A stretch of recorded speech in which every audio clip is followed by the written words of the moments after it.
Hi everyone, welcome back on the group Fierce Leader on Facebook. If you're watching one of my live for the first time, one of the video, just let me know that I can welcome you properly in the group and joining the movement Fierce Leader.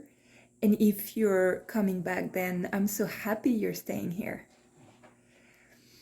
All right, I was almost skipping today's video and I felt the need to, or the pull to share about emotional management. This summer is challenging. I've shared that before. I'm sharing it in the newsletter a little more in detail. And it seems that it's when we face the challenges that we're forced to slow down. We're forced to look inward and see what needs to readjust and what needs to change. Unfortunately, even if we don't need the struggles, it's one of the way human learns the best.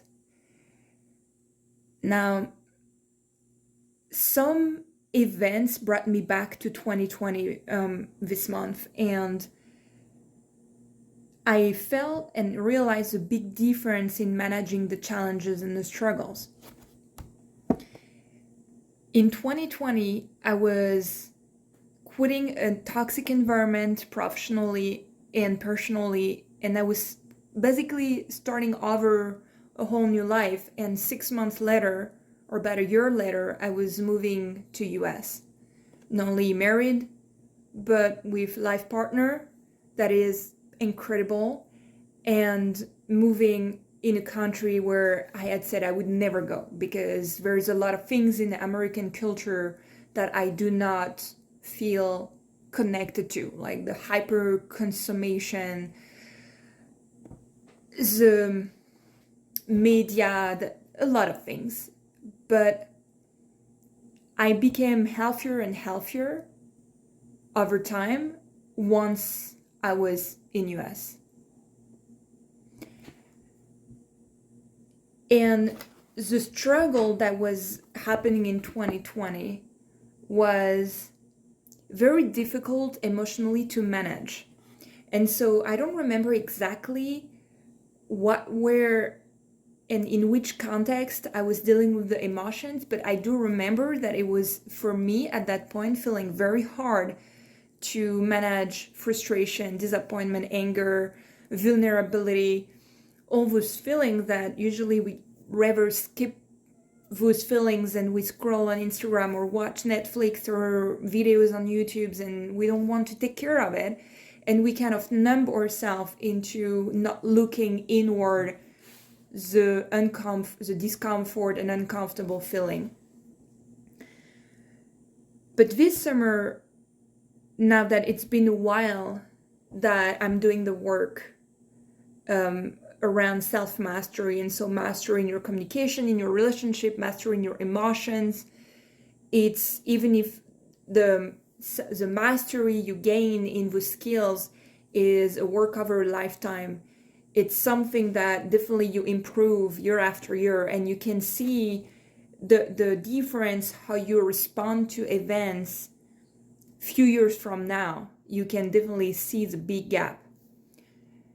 And one of the things that has drastically changed for me is that I think probably at some point in the past, I would let myself sink into an emotion that was not feeling comfortable, and then I would tell myself a story behind it.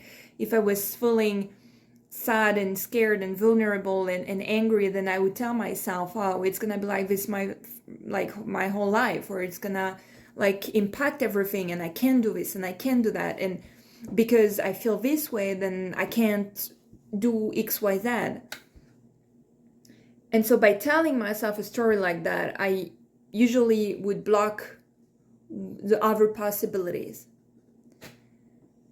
And here is what resonated a lot with me and was very moving is my husband shared a story where he knows people who lost a leg, an arm, like veterans that definitely have a real physical impairment,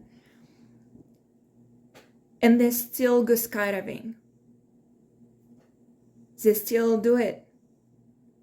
If they don't have the right arm, well, they make a different parachute to use the left arm. If they don't have the leg, then they still have their arms.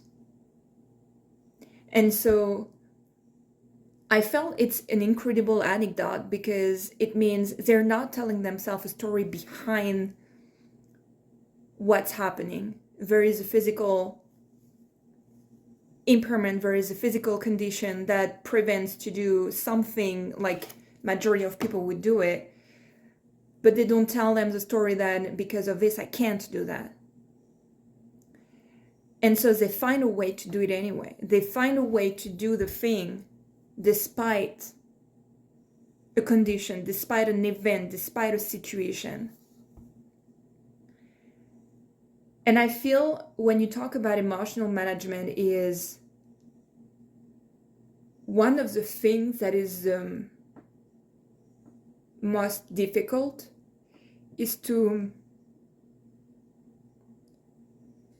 not tell yourself a story behind your feelings.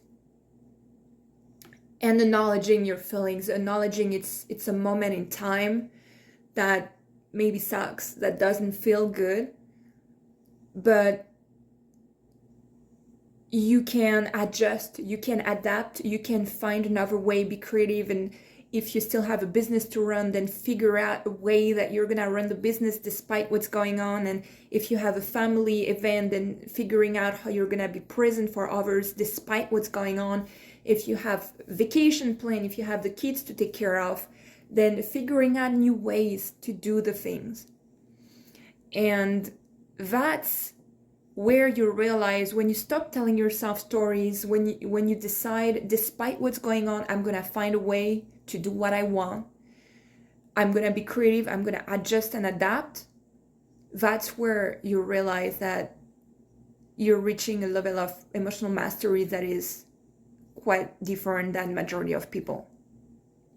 And so emotional intelligence is not just about getting into one book and reading through and figuring, oh yeah, now I understand why I'm sad and angry. And no, it's not about that. Emotional management is the ability to not let your emotion run your life, and the ability to not let your emotions dictate the whole course of your days, weeks, months, and life. So I felt it was important to share that because we need to implement what we've read in books. We need to implement what we've learned about emotional intelligence, and we need to integrate and act upon it. Because if we just think about it as, oh yeah, that book from that writer and was good, yeah, and how do you, in a matter, in a tangible, how do you apply it? How do you get it in your daily life? And you don't need the struggle to do that. But if you don't listen to the signs, most likely you'll encounter a struggle that forces you to listen. So take a step ahead and don't wait for the struggle. That's all what I'm saying. All right. I'm taking some time off this summer. I'm running the minimum on all emails, and so if you're a client of me, no worry, you'll be responded to within a couple days. Otherwise, everything that is going to be announced for coming fall will be announced later in August. I'm preparing and thinking of, I start to prepare, let's say, a masterclass I really want to dive deeper into emotions with. So as soon as I set up all the list to sign up and all the things, and I'll let you know. A lot of good things are coming this fall, and great collaborations. So I'm excited to look forward to it. I wish you to take care of yourself, breathe,